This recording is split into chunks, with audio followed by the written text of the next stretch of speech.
A Cúpula Mundial do Clima continua reunida no Egito com impasse entre países ricos e países mais pobres para o pagamento por eventos climáticos extremos. Os países mais atingidos pelos desastres ambientais são os que menos têm recursos para enfrentá-los. O acordo final segue indefinido. Confira na reportagem de Camilo Mota. Nesta última semana de discussões da Cúpula Mundial do Clima, países pobres cobram dos mais ricos um fundo para a reparação de perdas e danos por causa dos eventos climáticos.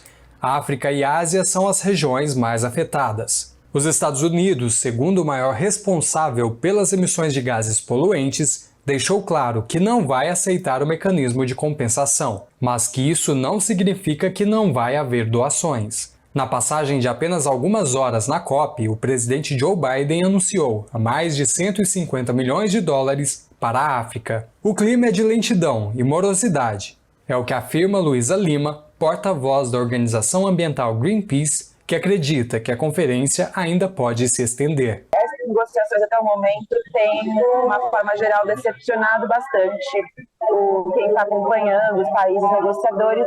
Isso se dá especialmente por uma lentidão mesmo nas negociações avançarem. E até agora tem muito poucos elementos concretos ainda.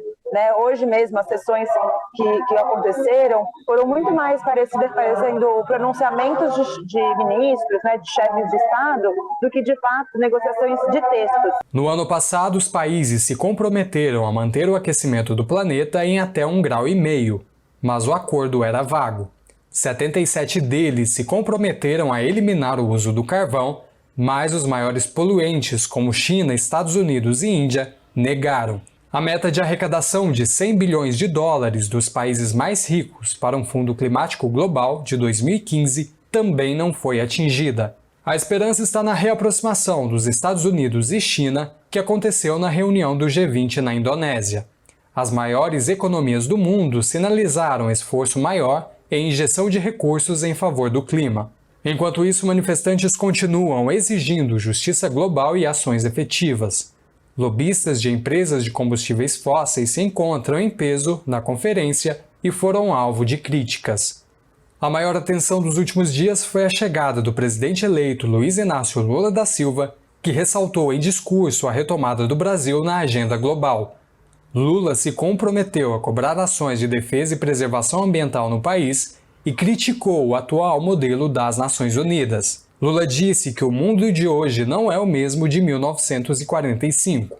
Cobrou a inclusão de países da América Latina, África e Ásia no Conselho de Segurança e disse que não haverá futuro enquanto a humanidade continuar cavando um poço sem fundo de desigualdades entre ricos e pobres.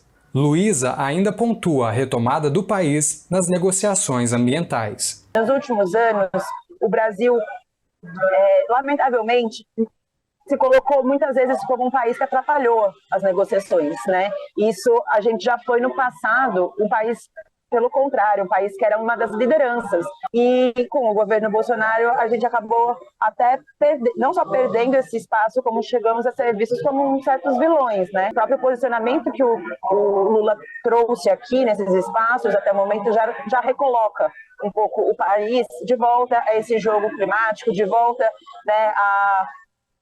a rumo àquilo que a gente pode e merece ser, nacionalmente e internacionalmente. Então, eu acho que é um pouco esse que é o clima, que gira em torno do Brasil esse ano. O Brasil conta com 3 estandes, o da sociedade civil, o dos governadores da Amazônia, que tiveram diálogo com Lula, e o do atual governo, onde a floresta sequer foi abordada. Camilo Mota, Rádio Brasil Atual e TVT. Estamos apresentando Jornal Brasil Atual. As notícias que os outros não dão.